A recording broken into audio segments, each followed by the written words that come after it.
প্রথম থেকেই একটু চ্যালেঞ্জিং ছিল, কারণ যে দুটো নাম না খুব, এবং তার বহনটা খুব একটু চাপের, তো কতটা ক্যারি করতে পারবো, it was itself a huge challenge. এবার thanks to Debraj da, Aditi and everyone, যে ওরা খুব ইজিলি পুরো ক্যারেক্টারটা, গল্পটা ওরা খুব স্মুথলি আমার কাছে বলিয়েছে।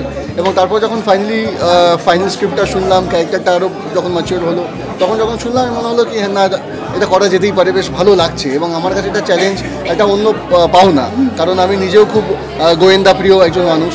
তো সুতরাং যেভাবে ছোটোবেলা থেকে দেখে বড় হয়েছি ফেলুদাকে স্পেশালি, তো সুতরাং সেই মতন তো পড়ে না, যদি নিজে একটা করতে পারি একটা ইচ্ছা ছিল, এবং সেই ইচ্ছাটা এখানে এসে কমপ্লিট হয়েছে।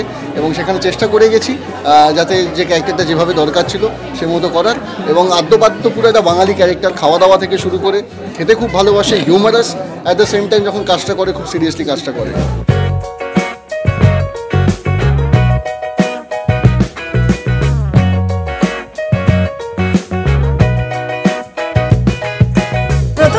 যখন আমি জানি যে কি আমি সঙ্গে সঙ্গে আমি পাঠ করতে চলেছি, আমার কাছে এটা খুব দারুণ একটা ব্যাপার ছিল, কারণ ডেফিনেটলি ওয়েট করছিলাম যে কবে ডেফিনেটলি একসঙ্গে একটা কাজ করতে পারবো। আর সেখানে এরকম একটা গল্প, এরকম একটা চরিত্র যেখানে he is playing the detective and I am his assistant, তো এই পুরো ব্যাপারটার মধ্যে একটা দারুণ কেমিস্ট্রি আছে। এখানে শুধু রোম্যান্স বা একটা পেয়ার যখন আছে শুধু সেখানে রোম্যান্সই আছে সেটা নয়, ওই জুটির মধ্যে তারা কেস সলভও করছে, তারা একসাথে কাজও করে। আর সে বাই প্রফেশন সে একটা আরজে, আর ফেলু তো ডেফিনেটলি একটা দারুণ ক্যারিজম্যাটিক পার্সোনালিটি, যেমন সুন্দর খাদ্যরসিক যেমন তেমন ম্যাটার অফ ফ্যাক্টে কেস সলভ করে ফেলে। সো ওটার জন্য ফেলুকে অ্যাডমায়ারও করে। তো এই সব মিলিয়ে আমার চরিত্রটা নিজের খুব মজা লেগেছে, তো আমি করতে পেরে খুব খুশি।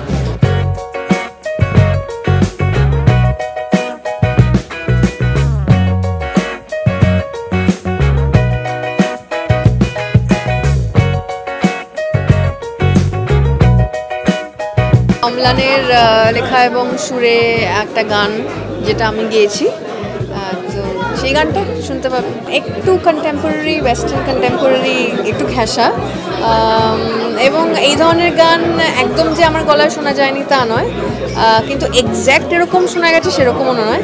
কিছুটা ইউজ টু আমার গলায় গান শুনে, আবার কিছুটা নতুনত্ব হয়তো পাবে, মিলিয়ে মিশিয়ে।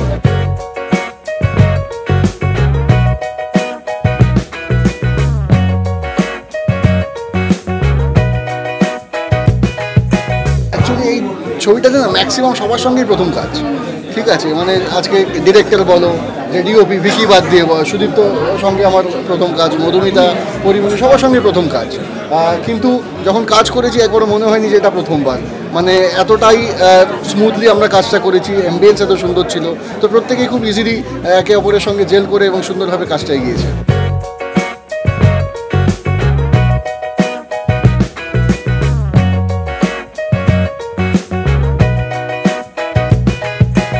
আমি যখন ফেলুবক্সি আর কি আমি গল্পটা লিখতে থাকি, যখন লেখার স্টেজে থাকে তখন থেকে আমি চেয়েছিলাম যে সোহম যাতে এই চরিত্রটা করে।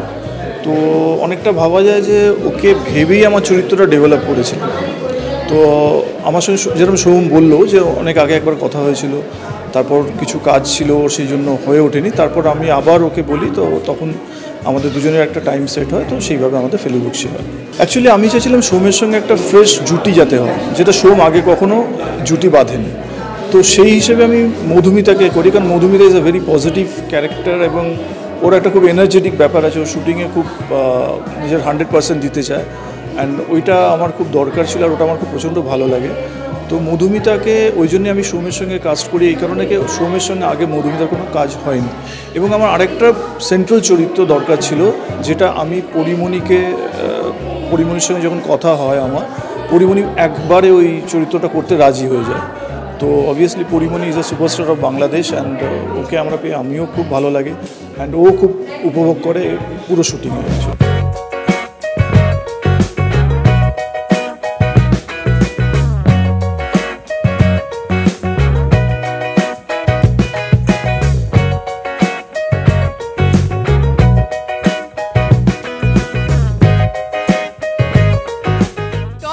Latest update, gossip and entertainment পেতে সাবস্ক্রাইব করুন শুধুমাত্র সিটি সিনেমা, আর ফলো করুন সিটি সিনেমার Instagram, Facebook, Twitter and ShareChat page.